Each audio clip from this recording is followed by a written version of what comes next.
하나님 말씀은 요한복음 7장 1절에서 5절까지입니다. 요한복음 7장 1절에서 5절까지 제가 봉독하겠습니다. 그 후에 예수께서 갈릴리에서 다니시고 유대에서 다니려 아니하시면 유대인들이 죽이려 함이러라. 유대인의 명절인 초막절이 가까운지라. 그 형제들이 예수께 이르되 당신이 행하는 일을 제자들도 보게 여기를 떠나 유대로 가소서. 스스로 나타나기를 구하면서 묻혀서 일하는 사람이 없나니 이 일을 행하려 하거든 자신을 세상에 나타내소서 하니, 이는 그 형제들까지도 예수를 믿지 아니함이러라. 아멘. 오늘은 식구전도, 가족전도 이런 제목으로 말씀을 드리려고 합니다. 예수님에 대한 가정사의 설교는 그리 많지 않고 또 잘 하려고도 하지 않습니다. 그러나 우리가 성경을 기반으로 해서 살펴보면 예수님의 아버지 요셉은 목수 일을 하다가 세상을 떠나게 됩니다. 그것이 예수님이 공생에 나서기 직전인 걸 보면 예수님이 30세가 되시기 전에 아버지 요셉은 세상을 떠나게 됩니다. 성경에 보니까 예수님 말고도 적어도 4남 2녀 동생들이 있었다는 것을 알 수 있습니다. 어머니와 그 동생들을 부양하기 위해서 예수님은 아버지가 하시던 그 목수 일을 뒤이어서 하시게 됩니다. 그래서 성경에 보면 그 갈릴리 사람들이 예수님의 집안의 형편을 잘 알고 있었던 것 같습니다. 예수님이 활동하실 때에 예수님을 가리켜서 나사렛 목수가 아니냐, 또 나사렛 목수의 아들이 아니냐, 그렇게 지적하고 있는 것을 보게 됩니다. 그런데 그 어머니 마리아는 일찍이 천사 가브리엘의 지시를 받기도 했고, 또 요한복음 2장에서 가나 혼인잔치에서의 그 행적을 보면 예수님을 단순히 자신의 배에서 난 육신의 아들로만 생각하지 아니했다는 걸 알 수 있습니다. 그래서 마리아는 예수님의 그 인성과 신성을 동시에 믿으면서 예수님을 따랐지만, 그 육신의 동생들은 예수님이 부활하시기 전까지만 해도 예수님을 전혀 따르지 않고 돕지 않았다라는 것입니다. 예수님이 십자가에 달리셔서 운명하시기 그 시간까지도 동생들은 나타나지 않았습니다. 단지 그 어머니 마리아만 십자가에서 울고 있었습니다. 그때 예수님은 사랑하는 제자 요한에게 이제부터는 내 어머니다 라고 말씀하시면서 사도 요한에게 어머니 마리아를 부탁했다고 기록하고 있습니다.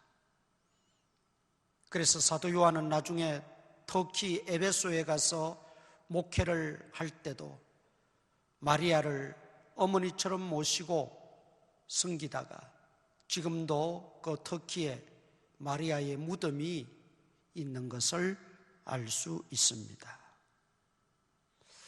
마가복음 6장 3절에 보면 예수님의 육신의 동생들 그 이름이 나오고 있습니다. 야고보, 유다, 요셉, 시몬. 그리고 그 누이들이 우리와 함께 있지 아니하냐, 그렇게 기록하고 있습니다. 이 육신의 동생들 역시 예수님을 믿지 못했습니다. 마가복음 3장 21절에 보면 예수님이 여기저기 다니면서 이상한 일을 행하신다는 소문을 듣고 그 친척들이 예수님을 잡으러 왔던 것을 볼 수 있습니다. 예수님의 육신의 동생들이나 그 친척들까지도 예수님을 믿지 아니하였던 것입니다. 우리 예수님이 이 공생애를 어렵게 감당하시는데 가족들, 형제들, 친척들이 전혀 믿지 않고 도움이 되지 않으니 얼마나 힘드셨겠구나 하는 생각을 해봅니다. 지금도 가정에서 또 심지어 가문에서 혼자 교회 다니는 우리 형제들이나 자매들이 있습니다. 얼마나 힘든지 우리가 이해할 수 있습니다. 우리는 이렇게 힘들게 교회 생활하고 신앙생활하고 헌신하고 충성하는 분들 주변에 계시면 함께 기도의 동력자가 되어줘야 합니다. 믿음을 꿋꿋하게 지키고 또 그 가족이 나 복음화 되기 위해서 함께 기도해주고 함께 기도의 동력자가 되어야 된다는 말이죠. 혼자 예수를 믿고 교회를 다니다 보면 많은 핍박도 받고 욕도 먹고 오해도 받고 또 무시도 당할 때가 있습니다. 우리 예수님도 그러셨다는 거죠. 그러니까 주님 생각하고 주님 바라보시면서 우리 홀로 믿는 분들 힘들고 어렵지만 끝까지 견디시고 위로받으시고 믿음으로 승리하기를 주님의 이름으로 축원합니다. 예수님은 친척들까지 합세해가지고 그 예수님을 잡으려고 그렇게 했습니다. 우리들도 주변에 가족들뿐만 아니라 심지어 이모, 고모, 외숙모까지 다 동원이 돼가지고 핍박하고 방해할 때도 많습니다. 그러나 마태복음 5장 10절로 12절에서 말씀하고 있죠. 의를 위하여 핍박을 받는 자는 복이 있다 그랬어요. 그리고 옛 선지자들도 가족들로부터 주변 사람들로부터 이런 많은 핍박과 박해를 받았다고 말씀하시면서 그 박해를 이겨내고 견디라고 예수님은 권면하고 계신 것입니다. 다시 우리가 본론으로 돌아가서 예수님의 그 육신의 동생들, 친척들 모두 예수님 믿지 않았다고 했습니다. 아마 이것이 예수님의 기도 제목 가운데 첫 번째 기도 제목이 아니었을까 생각됩니다. 우리도 믿지 않는 가족들, 친척들 위해서 먼저 기도하시기 바랍니다. 남편이든 자녀들이든 형제든 정말 눈물로 먼저 기도해야 합니다. 어떤 분은 새벽에 남편이 입는 점퍼를 입고 나와서 눈물로 기도하는 걸 봤어요. 주님, 이 점퍼 주인이 이곳에 나와서 함께 예배드리게 해주세요. 또 심지어 새벽에는 말이죠, 남편이 신는 신발을 신고 나와서 기도합니다. 하나님, 제 남편이 제 걸음으로 교회에 나와서 함께 예배드리고 하나님 섬길 수 있도록 인도해 주세요 하면서 눈물로 기도하는 분들 봤어요.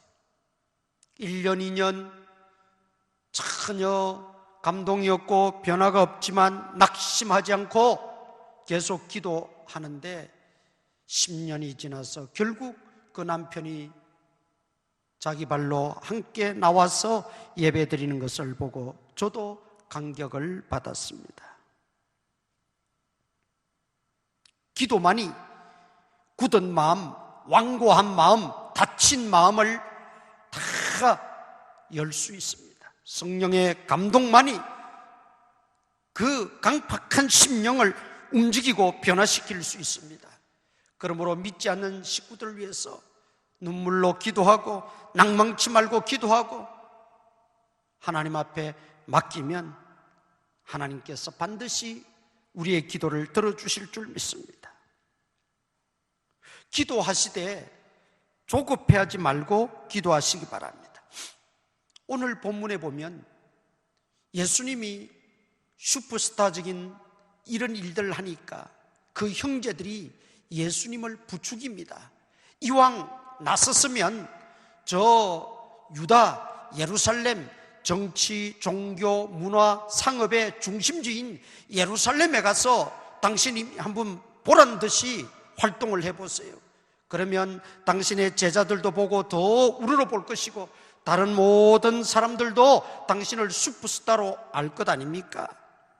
그러니 이 시골 촌 갈릴리에서만 일하지 말고 이제 예루살렘으로 유다에 가서 활동도 하십시오. 아마 그렇게 하면 또 그 밑에서 무슨 콩고물이라도 좀 떨어질까 하고 예수님을 부추겼는지도 모릅니다. 그러나 우리 예수님은 거기에 흔들리지 않았습니다.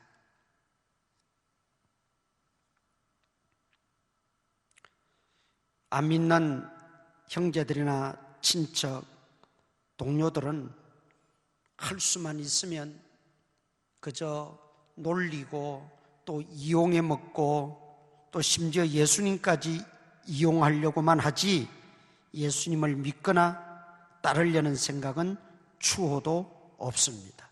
오늘 본문에도 뭐라고 말했습니까? 그 형제들이 예수를 믿지 아니함이러라.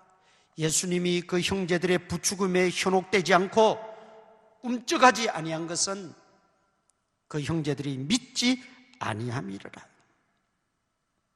그러니 안 믿는 형제나 식구들의 요구나 협상, 협박에 겁을 먹거나 조급해서는 안 됩니다. 우리 믿는 사람은 꿋꿋하게 믿음의 길을 가야 합니다. 인정에 끌려서 한 번만 불신 식구 또 불신 형제들의 요구에 응해주다 보면 결국은 내 신앙 다 팔아먹고 말 경우가 너무 많습니다. 우리 마가복음 3장 31절 한번 찾아보십시오. 마가복음 3장 31절 31절로 35절 제가 읽습니다. 그때 예수의 어머니와 동생들이 와서 밖에 서서 사람을 보내어 예수를 부르니 무리가 예수를 둘러앉았다가 여짜오되 보소서 당신의 어머니와 동생들과 누이들이 밖에서 찾나이다. 대답하시되 누가 내 어머니며 동생들이냐 하시고 둘러앉은 자들을 보시며 이르시되 내 어머니와 내 동생들을 보라. 누구든지 하나님의 뜻대로 행하는 자가 내 형제요 자매요 어머니니이다. 네, 주님이 그렇게 말씀하셨어요. 그들이 믿지 않는 동생들이 찾아오고 찾고 무슨 요구를 하고 이래라 저래라 했지만 예수님은 거기에 응하지 않으셨다는 것입니다. 흔들리지도 않으셨다는 것입니다. 그것은 인간의 정이 없어서가 아니라 인간 미가 없어서가 아니라 정말 그들의 요구에 다 응해주고 그들의 부추김대로 살다 보면 결국은 내 믿음까지도 팔아먹게 되더라는 거죠. 그래서 힘들지만은 우리는 어떤 자녀로서 또는 형제지간으로서 또는 가족 구성원으로서의 그 도리는 분명하게 지키면서 동시에 내 믿음도 떨어지지 않도록 우리는 지혜롭게 처신해야 된다는 것입니다. 그 다음 가족 전도를 위해서는 우리가 이렇게 기도하고 또 그들의 어떤 부추김에 흔들리지 않고 조급해하지 않을 뿐 아니라 하나님의 때를 기다려야 됩니다. 오늘 읽지 않았습니다만 7장 6절에 보면 예수께서 이르시되 내 때는 아직 이르지 아니하였거니와 너희 때는 늘 준비되어 있느니라. 하나님의 때를 예수님은 기다리셨습니다. 예수님도 유다에만 가서, 예루살렘에만 가서 복음 전하기도 원하셨을 겁니다. 그러나 하나님의 때를 기다렸어요. 기도하실 때 우리가 믿음으로 구하고 절대로 조급해하지 말고 하나님의 때가 있음을 믿고 그 때를 기다리며 계속 기도해야 합니다. 계속 전도해야 돼요. 지금 기도하고 지금 전도한다고 당장에 예수 믿겠습니다, 교회 나가겠습니다, 이런 사람들은 드물어요. 그렇기 때문에 조급해하지 말고 계속 기도하고 계속 전도해야 됩니다. 하나님의 때가 분명히 있습니다. 그 때가 오기까지 우리는 기도하는 것뿐입니다. 계속 선을 행하는 것입니다. 예수님은 동생들이 여전히 믿지 않았지만 조급해하시지 않고 하나님의 때를 기다리면서 기도하셨다는 것이죠. 야고보서 5장 7절에 인내하며 오래 참음으로 기도하라고 그랬어요. 그 말은 하나님의 응답이 있기까지, 하나님의 때가 이르기까지 기도하라는 말이죠. 우리 중요한 구절인데 한 군데 찾아보겠습니다. 이사야 30장 18절입니다. 구약성경 1002페이지, 구약성경 1002페이지, 이사야 30장 18절 제가 읽습니다. 그러나 여호와께서 기다리시나니 이는 너희에게 은혜를 베풀려 하시며 일어나시리니 이는 너희를 긍휼히 여기려 하심이라. 대저 여호와는 정의의 하나님이시라. 그를 기다리는 자마다 복이 있도다. 아멘. 그를 기다리는 자마다. 하나님은 은혜를 베푸시려고 하고, 하나님은 우리의 기도에 응답하시려는 분이시고, 하나님 우리에게 자비를 베푸시려는 분이시고, 긍휼을, 은혜를 베푸시려는 분이십니다. 그러므로 우리는 그 하나님의 때를 기다리며 기도하는 거예요. 기다리는 자가 복이 있다, 그렇게 말씀했습니다. 하나님의 때를 기다리시고 낭망치 말고 기도하고 전도하고 선을 행하시기를 바랍니다. 네 번째, 우리가 가족 전도에 있어서 중요한 것은 내 공명심을 죽여야 합니다. 3절 4절에서 아까도 말씀드렸죠. 형제들이 예수님에게 찾아와서 부축입니다. 예루살렘으로 올라가서 유대로 가서 사역을 하면 더 크게 왕성하게 더 멋지게 사역이 될 것 아닙니까? 그러니 이 갈릴리 총구석에만 박혀서 그러지 말고 본거지로 들어가서 해보십시오. 그러면 당신을 따르는 사람들도 더 많을 겁니다. 거기에 우쭐해서는 안 됩니다. 공명심을 죽여야 된다. 신앙생활 중에 가장 조심해야 될 것은 나를 부인하는 것입니다. 예수님께서도 말씀하셨죠. 마태복음 16장 24절 이하에 누구든지 나를 따르려거든 자기를 부인하고 자기 십자가를 지고 나를 따를 것이니라. 여러분, 십자가의 도는 자기를 부인하는 것, 자아를 부정하고 자기 권리를 포기하는 것에서부터 비롯됩니다. 우리 주님이 십자가 구속의 완성도, 자기를 버리신 겁니다. 자기를 희생하신 겁니다. 십자가에서 죽으심으로 구속을 이루시고 구원을 완성하셨던 것입니다. 식구를 전도하는 데 있어서는 정말 내 공명심, 내가 할 수 있다고 하는 것, 나를 드러내거나 내가 높임을 받고자 하거나 내가 대접을 받고자 하거나 나 자신이 자아가 죽지 않은 상태에서는 결코 식구 전도가 어렵습니다. 죽어야 합니다. 내가 내 십자가를 먼저 내가 져야 됩니다. 내가 죽지 않으면, 하늘의 미랄이 땅에 떨어져 죽지 않으면 많은 열매를 거둘 수 없다고 했지요. 오늘 우리 가족 간의 가족 생활 속에서 또 친지들과의 생활 속에서 내가 믿는다는 것 때문에 억울한 일도 있고 손해보는 일도 있고 무시도 당하고 여러 가지 답답한 일을 만나지만, 그러나 내 십자가를 진다는 그런 각오와 생각을 가지고 자기를 부인하고 또 자기 공명심을 죽이고 나를 죽이면 반드시 십자가 뒤에는 무엇이 있습니까? 사망 권세 깨뜨리고 부활의 영광, 부활의 아침, 부활의 기쁨 찾아오듯이 반드시 가족들이 다 구원받고 하나님의 자녀가 되는 때가 이를 줄 믿습니다. 식구를 전도하기 위해서는 내가 식구라고 하는 측면도 있지만 먼저 성도라고 하는 하나님의 자녀라고 하는 신분을 잊어서는 안 됩니다. 그러니까 항상 불신자들 앞에서, 가족들 앞에서 나를 죽이고 나를 부인하고 심지어 내 권리도 다 때로는 포기하고 내 유익을 먼저 구하지 않고 먼저 친절할 때 그들이 구원받게 되고 그들이 주께로 돌아오는 역사가 일어난다는 것입니다. 예수님이 십자가에 죽으실 때도 동생들은 믿지 않았습니다. 그런데 예수님이 부활하셨습니다. 드디어 죽음 권세를 이기시고 사망 권세 이기시고 무덤을 깨뜨리시고 부활하셨습니다. 다시 사셨습니다. 그때야 그들은 정말 예수님이 단순히 자신들의 육신의 형이 아니라 하나님의 아들 메시아이심을 그들이 믿게 되었죠. 거기에다가 마가 요한 다락방에서 120여 명의 성도들이 모여서 부흥회가 일어나고 성령 충만함을 받고 각종 방언을 말하고 은사를 체험하게 됩니다. 그리고 나서 후에 예수님의 밑에 동생 야고보는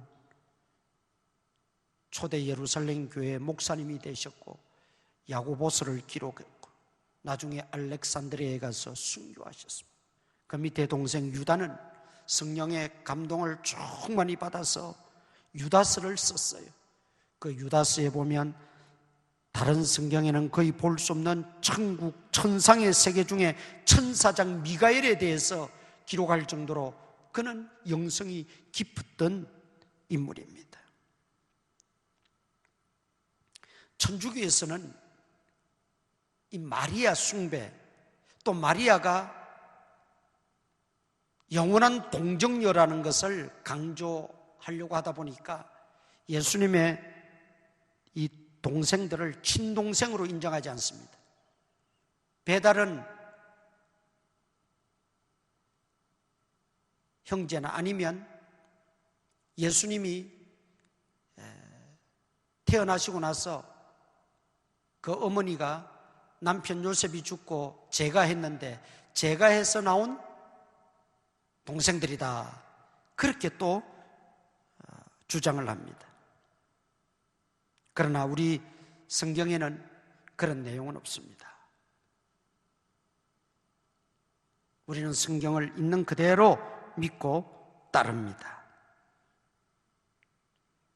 예수님의 동생들은, 예수님의 그 친동생들은 예수님이 죽으시고 부활하시고 성령 충만함을 통해서 그들은 다 회개하고 예수님을 믿는 신실한 제자들이 되고 성도들이 되었다는 것을 우리가 얼마든지 알 수 있습니다.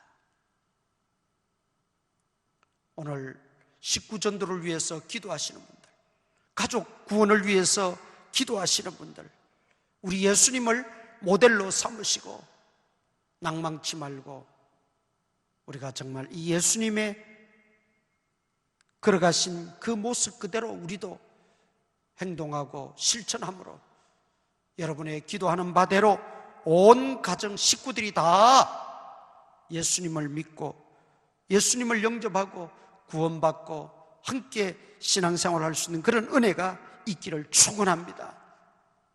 낭망치 말고 기도하시고 승리하는 여러분 되시기를 간절히 소망을 드립니다. 우리 다 같이 통성으로 한번 기도하십시다. 특별히 아직 가족들 가운데 구원받지 못한 심령들, 예수님같이 기도의 첫 번째 기도 제목이 되시고 조급해하지 말고 기도하시고 어떠한 그들의 말에도 현혹되지 말고 흔들리지 말고 끝까지 선을 행하고 끝까지 전도하고 끝까지 기도하시고, 그리고 내게 있는 공명심들 다 버리고 자기를 부인하고 하나님의 자녀 성도로서 다 내가 죽고 권리도 포기하고 자기 유익을 구하지 않고 정말 불신자들 가족들을 위해서 헌신하고 희생하고, 그래서 모두가 다 구원받기를 소원하면서 이 시간 기도하시고, 또 우리 주변에 가족 구원을 위해서 안타까워하며 기도하고 있는 심령들 생각나는 대로 기도해 주시고, 또 우리 교회 온 성도들 가정에 인가 기도, 모든 믿지 않는 부모, 형제, 자매, 또 친척, 자녀들, 손주들에 이르기까지 다 예수 믿고 구원받게 해달라고 간절히 이 시간 한번 통성으로 기도하십시다. 자비하신 아버지 하나님, 예수님 가정에 믿지 않는 동생들로 인해서 우리 예수님이 얼마나 많은 기도를 하셨고 얼마나 많은 기다림이 있었는가를 말씀을 통해서 깨닫게 됩니다. 주님, 시간 주님의 마음을 우리에게도 부어주시고 주님의 그 열정을 우리에게 돌아가시고 주님의 그 기도가 우리의 기도가 되어지게 하여 주시옵소서. 믿지 않는 모든 식구들을 하나님 감동감화시켜 주시고, 특별히 우리 교회에 속한 모든 믿음의 성도들, 가정 온 친척들까지 다 예수님 영접하고 구원받고 하나님의 자녀가 되는 역사가 있게 하여 주시고, 이를 위해서 낭망치 말고 기도하고 전도하고 헌신하고 자기 유익을 구하지 않고 주여 모든 공명심 자기를 다 부인하고 하나님 의지함으로 주님의 행하시는 놀라운 일을 경험하고 체험하는 역사가 있게 하여 주시옵소서. 예수님 이름으로 기도드립니다. 아멘. 전능하신 하나님 아버지, 예수님의 가정을 통해서 믿지 않는 동생들을 위하여 예수님이 기도하시고 그들을 주께로 인도하기까지의 과정을 우리가 살펴보았습니다. 특별히 우리 성도님들 중에 아직 믿지 않는 식구들을 위해서 눈물로 호소하며 간구하며 기도하는 성도님들이 있습니다. 저들의 기도가 약하여지지 않게 하시고 하나님 저들의 기도를 기억하여 주시고 다 응답하여 주셔서 온 식구들이 다 주님 앞에 나와 예배드리고 하나님의 자녀가 되는 놀라운 역사가 있게 하여 주시옵소서. 그러기까지 주님을 모델로 삼고 우리가 힘써 기도하며 낭망치 말고 기도하게 하시고 자기를 부인하고 십자가를 지며 어떠한 손해라도 감수하며 영혼 구원을 위해서 달려갈 수 있는 저희들 되어질 수 있도록 은혜 위 은혜를 도하여 주시옵소서. 아버지 하나님, 그래서 우리 교회 온 성도들 가정이 다 인가 귀도 되어지는 귀한 은혜가, 귀한 역사가 있게 하여 주시옵소서. 또 한 주간도 주님이 지켜주시고 보호하여 주시고 눈의 동자같이 지켜주시며 위험한 일 명케 하시고 바이러스에 감염되지 않도록 전루자 위에서 주님이 차단하시고 막아주시고 기도하는 소원과 간구를 하나님이 들으시고 병약한 성도들 주의 권능의 손으로 어루만져 주시고 치료하여 주시고 깨끗게 하여 주시며 모든 직장과 생업과 사업장에 복의 복을 도하여 주시사 주님이 선한 목자 되어 주시어서 푸른 초장 쉴 만한 물가로 인도하여 주옵소서. 예수님 이름으로 기도드리옵나이다. 아멘. 찬송가 한 장 부르시겠습니다. 찬송가 511장 511장 예수 말씀하시기를 누가 오늘이랄까 꼭 시기가 거둘 때니 누가 추수하리요. 후한 상을 주시려고 일할 사람 부르니 주의 직분 맡으려고 대답하리 누구냐. 멀리 가서 이방 사람 구원하지 못하나 내 집 건져 다니면서 건질 죄인 많도다. 전사같이 말 못하고 바울같이 못하나 예수께서 구속함을 힘을 다해 전하세. 죽을 사람 구하라고 예수 너를 부르니 힘이 없어 못한다고 핑계하지 말아라. 주가 주신 직분 맡아 항상 기뻐 지키고 부르실 때 대답할 말 나를 보내 주소서. 기도하겠습니다. 우리 구주 예수 그리스도의 무한하신 은혜와 하나님 아버지의 크신 사랑과 성령님의 감동, 감화, 교통, 역사하심이 오늘도 주님 앞에 기도하며 간절하게 열망하며 결단하는 모든 성도들 머리머리 위에 이제로부터 항상 함께 있을지어다. 아멘. 예배 마쳤습니다. 한 주간 동안 더욱더 기도하시면서 건강하시기를 바랍니다. 감사합니다.